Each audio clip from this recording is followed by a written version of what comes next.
It's just a cell. And then you begin to see higher and higher. What is beyond that? And how are they all linked? And you begin to have the consciousness where you can go from one galaxy to the other, because each galaxy, the universe is holographic.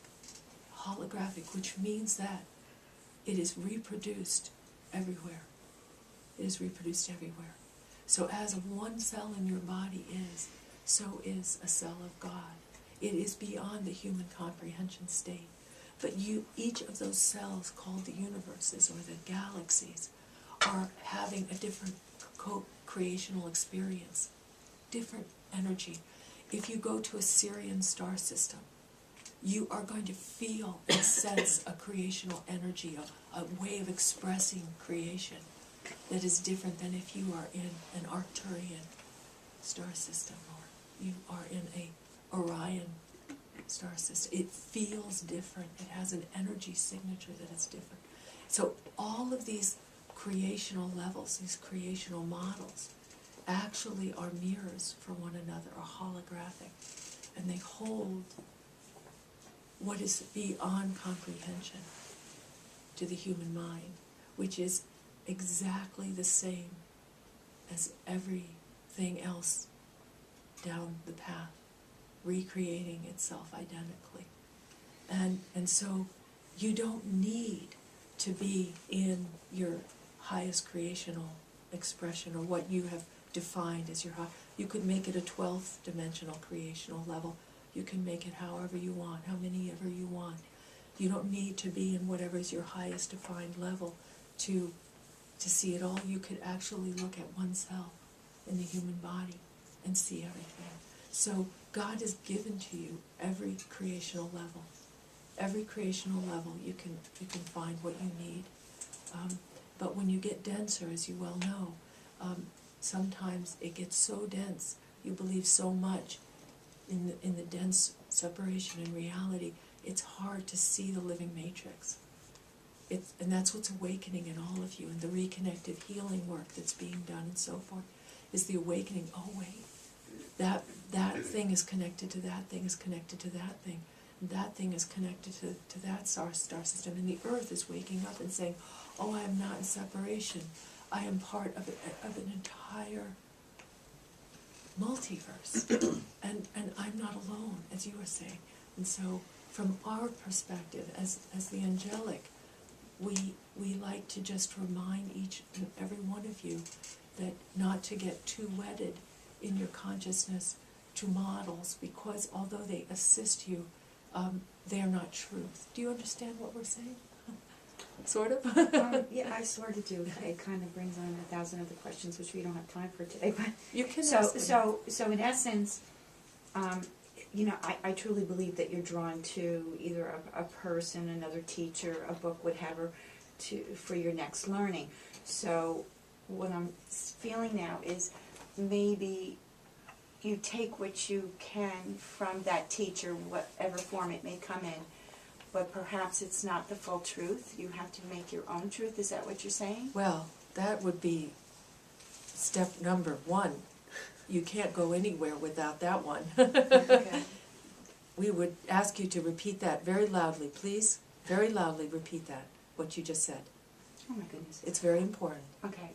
No matter what teacher you're drawn to, in whatever form it may be, whatever you gain from that teacher, you have to take it and form your own truth, because it may not be the whole truth.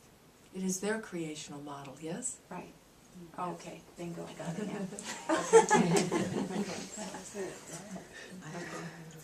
And it is always only their truth at that moment.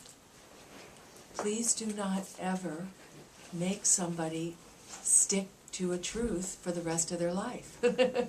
You wouldn't want that, and do not feel betrayed if your teacher changes their truth.